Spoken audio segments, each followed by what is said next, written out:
ఆయన ఆయన మీ పేరు మహేష్. ఓకే.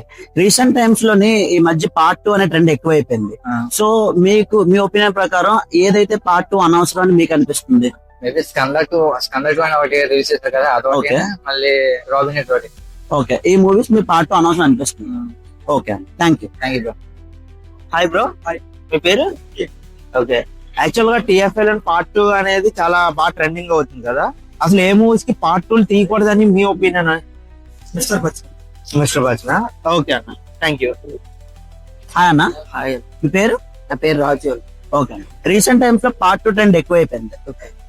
ఇప్పుడు మీకు మీ ఒపీనియన్ ప్రకారం ఏ మూవీ అయితే పార్ట్ 2 అనవసరం అని మీకు అనిపిస్తుంది? అర్హర వీరమల్లు అనేది ఒక మంచి సబ్జెక్ట్ అన్నమాట. దాంట్లో ఏంటంటే పార్ట్ 2 తీస్తే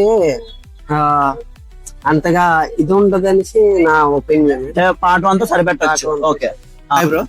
ఇప్పుడు మన తెలుగు ఫిలిం ఇండస్ట్రీలో పార్ట్ 2 బాగా ట్రెండ్ అవుతుంది, కానీ కొన్ని మూవీస్ కి అనవసరం అయినా బలవంతంగా పార్ట్ 2 చేస్తున్నారు. అలా మీ ఒపీనియన్ లో ఏమైనా మూవీస్ ఉన్నాయా పార్ట్ 2 అనవసరం కానీ తీసుకున్నారు? ఏజెంట్ కానీ అఖిల్ ఫ్లాప్ అయిపోద్దేమో అనుకుంటున్నాను బ్రో. ఆల్రెడీ 1 ఫ్లాప్ కదా. అదే 1 ఫ్లాప్ అయినప్పుడు ఇదే ఎందుకు ఇంకా ఓకే బ్రో, దరిద్రంగా ఉంటది అంటున్నారు. సరే.